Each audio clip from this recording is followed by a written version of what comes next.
Құрметті ағайын, бүгінгі қуаныштың төрінде, көңілдің көгінде.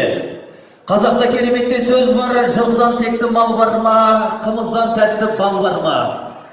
Алланың айдос адалы жар болса, одан артық жан бар ма?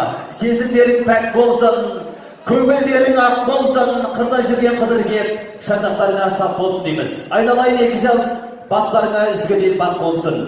Айдостай ұлдарыңыз бен перизаттай келіндеріңізге қарасақ ағайын, тілектері теңіздей, бір атынан туған егіздей.